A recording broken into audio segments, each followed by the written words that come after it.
इकरा बतूल साहिबा आउं तव्हांखां इहो पुछंदसि त तव्हां छा था जो जेको माने हाणे छोकिरियूं इल्मु हासिलु कनि थियूं या आलिमा थियनि थियूं या जंहिंजे अंदरि इल्म जी रुग़बत आहे उन्हनि जे बारे में तव्हां छा चवंदा?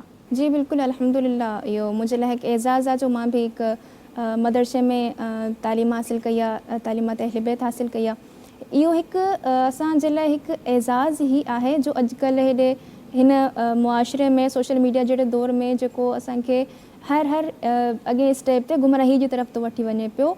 इन दौर में बि अॼुकल्ह नौजवान नस्ल, नौजवान छोकिरियूं इन तरफ़ वञनि थियूं पियूं, तालीमात इस्लामी, तालीमात दीन, तालीमात अहल बैत हासिलु करणु चाहिनि थियूं पियूं।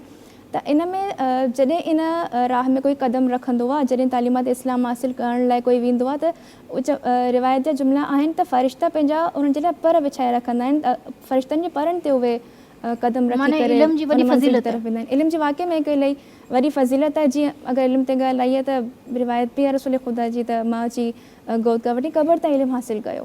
ओड़े तरीक़े सां इहो असांजे लाइ हिकु एज़ाज़ आहे, नौजवान असांजे लाइ हिकु एज़ाज़ आहे। त अॼुकल्ह तालीम हासिलु करण लाइ आसान थी चुकी आहे। त जॾहिं हिकु नौजवान छोकिरी मदरसे में वेंदी आहे त जनाब ज़हर लाइ ख़ुशि थींदी आहे त मां जेको ॿिज पोखियो हुयो, जेका मां दुआ घुरी हुई, हे उनजो समर आहे।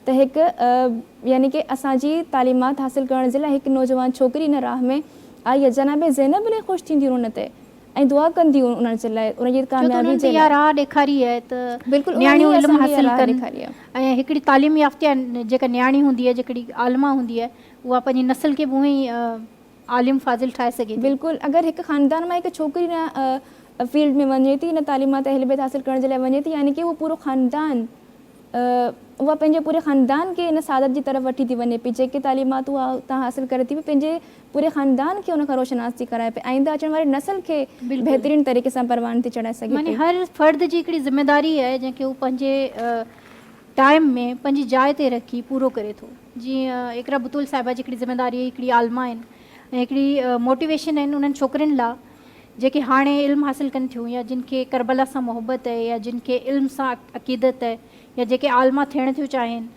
त तव्हां इल्मु हासिलु करियो। नबी पाक सल्लल्लाहु अलैहि वसल्लम बि इन शइ जी अहमियत हमेशह ॿुधाई आहे।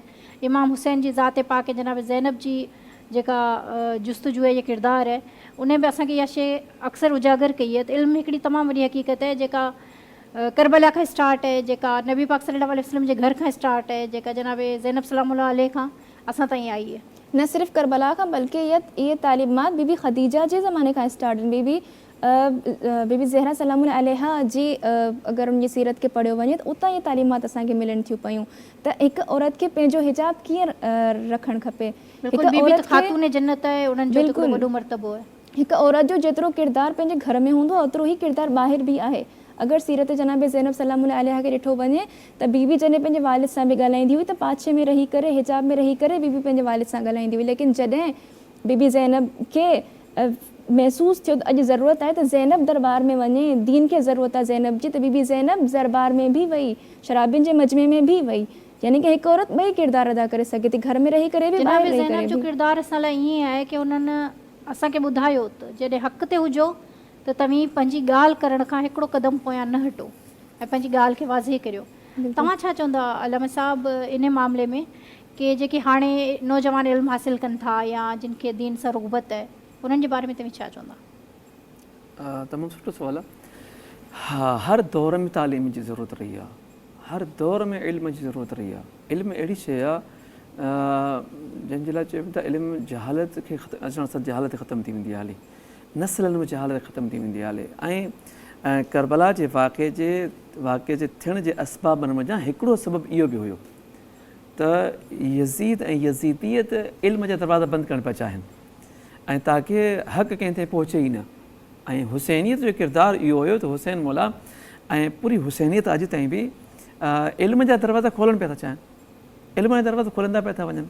ऐं इन जे ई करे चए थो वञे थो त इंसान को ज़रा बेदार तो हो लेने दो, हर क़ौम पुकारे की हमारे हैं हुसैन। इंसान बेदार थींदो, इल्मु ईंदो इंसान बेदार थींदो। अॼु बि जेके आज़ादारी खां रोकनि था, सईदो शुहदा जे नाले खणण खां रोकनि था, उहे बि उहो ई किरदारु था निभाइनि वेठा। उनजो इहो ई कमु आहे। उहे चवंदा जेकॾहिं मौला हुसैन जो किरदारु पेश कयो वेंदो उहो तालीमात जो किरदारु आहे, उहो नूर जो किरदारु आहे।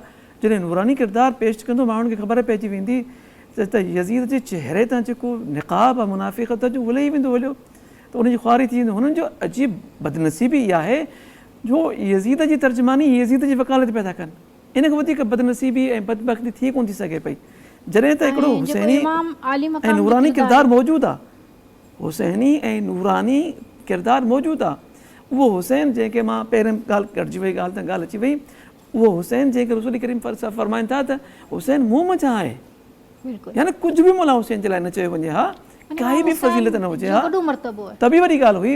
इहो कौल काफ़ी हुयो मौला हुसैन जे अॻियां झुकण जे लाइ, मौला हुसैन जी ताज़ीम करण जे लाइ, मौला हुसैन जे हर कौल ऐं फ़ेल खे सीरत रसूल करीम सल्लम सुन्नत रसूल करीम सम्झी करे उन ते अमल करण जे लाइ काफ़ी हुयो।